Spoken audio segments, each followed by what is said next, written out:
अस्सलाम वालेकुम ख़वातीन हज़रात, कैसे हैं आप सब लोग। उम्मीद है खैरियत से होंगे। जी हाँ, माहनामा आपकरी जो बाज़ौक़ मर्दों बावक़ार ख़वातीन के लिए घर भर की जिस्मानी बीमारियों, ज़हनी उलझनों और रूहानी मसाइल का हल है। आज इसमें टॉपिक है अपनी जान या किसी कीमती चीज़ की हिफाजत के लिए 11 सेकंड का अमल। जब भी ट्रैफिक का रश बढ़ जाता है और मुझे देर हो रही हो तो मैं सूरह अलम नशरा पढ़ना शुरू कर देती हूँ, जिसकी बरकत से रश बिल्कुल ख़त्म हो जाता है। मखदूम साहब वाला अमल करती हूँ, काम हो जाता है। मुझे जब भी कोई ज़रूरत होती है या मेरा कोई काम अटक जाता है तो मैं हज़रत मखदूम साहब वाला अमल करती हूँ, जिसमें अव्वल आखिर 3 बार दुरूद पाक, 1 बार सूरह फातिहा और 3 बार सूरह इखलास पढ़ते हैं। मेरी जब तक ज़रूरत पूरी नहीं हो जाती, ये काम नहीं होता, तो मैं मुसलसल यही अमल करती हूँ, जिसकी बरकत से मेरी मुराद पूरी हो जाती है। कभी कभार तो देर हो जाती है, लेकिन मेरा मुशाहिदा है कि इस अमल की बरकत से काम ज़रूर होता है। इसके अलावा अगर किसी बड़े अफसर या घर के किसी ऐसे फ़र्द से काम करवाना हो जो बज़ाहिर मुश्किल नज़र आ रहा हो, तो यही अमल पढ़कर इस मतलूबा शख्स को हदिया करें तो मतलूबा शख्स का दिल नरम हो जाता है और काम बन जाता है। जोड़ों के दर्द का मसला ख़त्म हो गया। मेरे जोड़ों में कुछ अरसे से तकलीफ़ थी, जो दिन ब दिन बढ़ती जा रही थी। मैंने शेखुल वज़ैफ़ का बताया हुआ वज़ू के बाद 3 घूंट वाला अमल और रात को सोते वक्त पाँव के तलवों की मालिश करना शुरू की तो मुझे जादुई तौर पर इस नुस्खे का फ़ौरन फ़ायदा हुआ। मैं खुद हैरान हो गई। 3 दिन में हर हाजत पूरी। अगर कोई भी कितनी भी बड़ी हाजत हो तो 3 बार सूरह यासीन अव्वल आखिर बा दुरूद पाक के साथ इस तरतीब के साथ पढ़ें कि जब भी लफ्ज़ मुबीन पर पहुँचे तो अपने मसले का तसव्वुर करते हुए अल्लाह से इसके लिए दुआ करें। सूरह यासीन में जितनी जगह पे मुबीन आए तो यही अमल कीजिए और इसी तरह 3 बार सूरह यासीन मुकम्मल कीजिए।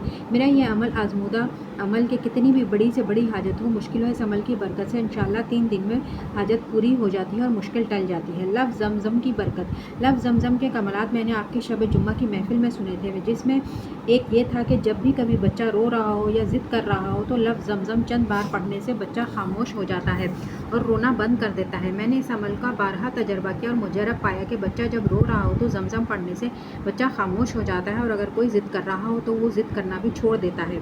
हिफाजत का अनोखा अमल। अपनी जान की हिफाजत या किसी भी चीज़ की कीमती हिफाजत की नीयत से या हफीज़ु या सलामु 11 बार एक तस्बीह पर पढ़कर दम कर दी जाए तो इससे अल्लाह पाक हिफाजत फरमाते हैं और इससे बुरी नज़र से भी हिफाजत रहती है। ज़ेरे नाक बीमारियों के लिए। ज़ेरे नाक बीमारियों के लिए यानी कहीं ज़ख़म वगैरह हो या कोई भी किसी किस्म की बीमारी हो तो अल्लाह के मुबारक नाम अलमालिकुल कुद्दूसुस सलामु सुबह शाम 11 बार पढ़ लें तो इन अमराज से शिफा मिल जाती है। यह बारहा का आज़मूदा है और अगर इस अमल को मुस्तकिल अपनी ज़िंदगी में शामिल कर लिया जाए तो ज़ेरे नाक बीमारियों से हिफाजत रहती है।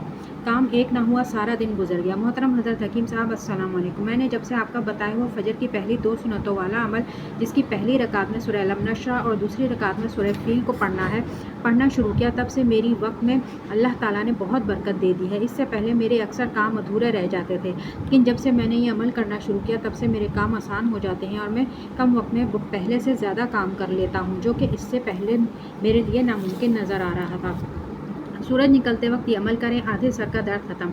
जिस शख्स को आधे सर में दर्द रहता हो वो सुबह बवज़ू होकर इशराक के वक्त जिस तरफ से सूरज निकलता है यानी मशरिक़ की तरफ मुँह करके शहादत की उंगली से सामने खला में बिस्मिल्लाहिर्रहमानिर्रहीम लिखें। इंशाअल्लाह 1-2 मरतबा ऐसा करने से सर दर्द जाता रहेगा। अगर खुद ना लिख सकता हो तो इसकी तरफ से कोई और इसका तसव्वुर करके लिख दे।